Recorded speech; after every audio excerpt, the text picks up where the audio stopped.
All right, set the scene in your mind. It's the year 2000. You're sitting in a dark room, and your face is just lit up by the heavy, flickering glow of an old CRT computer monitor. We're talking an era way before smartphones, before social media feeds, and honestly, before the internet was the hyper-connected speedway we know today. You're scrolling through this niche online message board, listening to the lovely dial-up hum in the background, when a message slowly pops up on your screen. In stark text, it reads, "I am a time traveler from the year 2036. Now look, in the Wild West days of the early internet, bizarre claims were definitely a dime a dozen. But there was something just different about this one. It wasn't a one-off joke. It was the kickoff to a wildly detailed, totally captivating narrative that was about to absolutely grip the internet. So let's get right into it. Welcome to our latest explainer, where we're digging into one of the very first and honestly most enduring mysteries of the digital age. Today, we're opening up File 014 to investigate the absolute enigma of a user who called himself John Titor. Was this guy telling an impossible truth? Was he just a brilliant writer workshopping some sci-fi material? Or is he the anonymous architect behind the internet's greatest mystery? We're going to break down the documented posts, the super intricate claims, and the baffling theories he left in his wake. Let's start right at the beginning. Section 1, the year 2000 Enigma. Okay, so on November 2nd, 2000, a user going by the handle timetravel_0 starts posting on a public forum. At first glance, probably just another internet eccentric, right?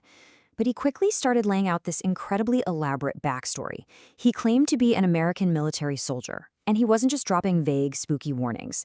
He said he was actively on a mission from the year 2036, and his timeline was super specific. He didn't just jump back to 2000. He started in 2036, but his actual literal destination was 1975. The year 2000, where he was currently posting from, was literally just a pit stop, a temporary layover to visit family and catch his breath before making the final jump back to his own time. It was a remarkably specific itinerary for a supposedly made-up story.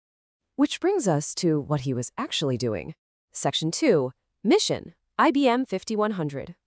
According to Titor, his assignment was to retrieve one specific, clunky old desktop computer, the IBM 5100, made back in 1975. Why? Well, he claimed that by 2036, old computer systems had been hit by a massive Unix timeout bug and were basically impossible to fix. His military unit supposedly needed this exact 1975 machine to debug everything and save the day. Now, you're probably thinking exactly what the skeptics on those forums were thinking back then. If you literally have a functioning time machine, why are you running errands for IT support? I mean, why not stop historical disasters, right? Cure diseases? The whole thing sounded way too mundane for a time traveler. But John Titor actually had a really detailed, fascinating answer for why he couldn't just fix history. To understand his logic, we have to look at his tech. Section 3, the mechanics of time travel. So when people doubted him, he didn't just back down. He leaned all the way in.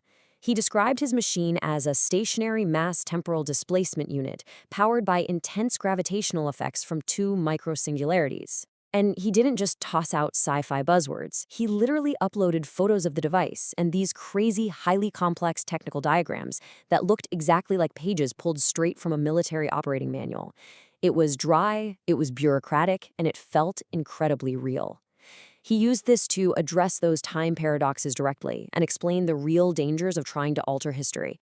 He tackled the classic grandfather paradox head on. You know the one, if you go back and change something, your future changes in one straight line.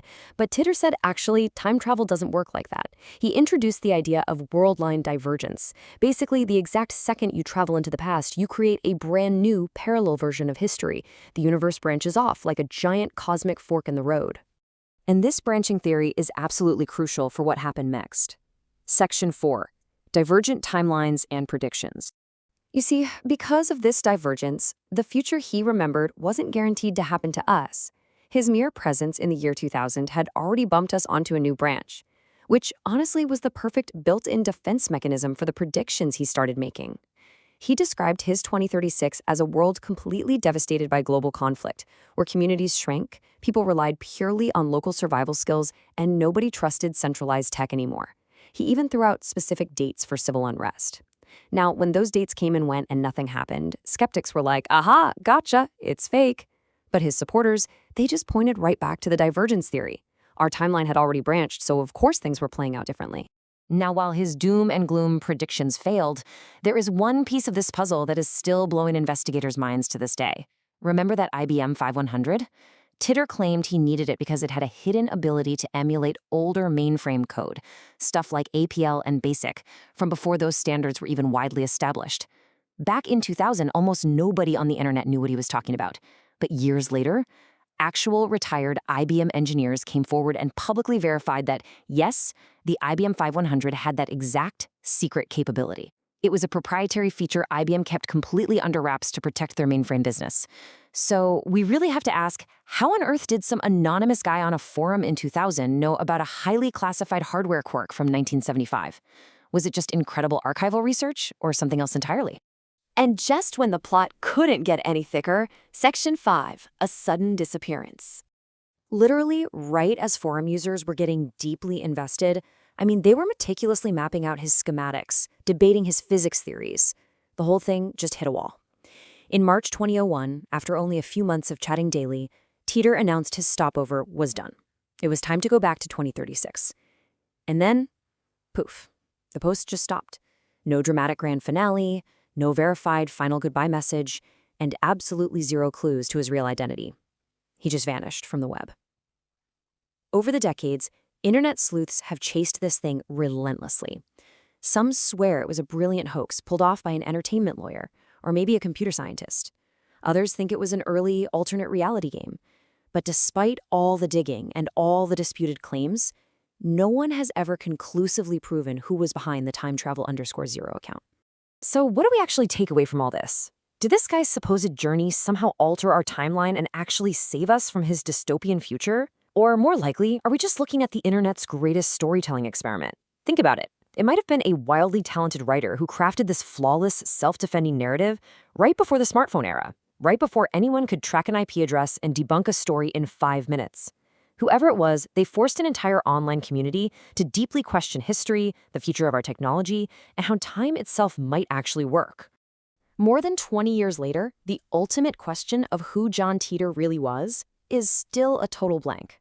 Whether it was a hoax, a social experiment, or, something a little stranger, the story completely endures.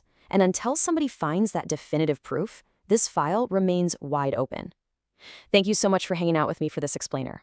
Always remember to question the narratives around you, look a little closer at the details, and above all, stay curious.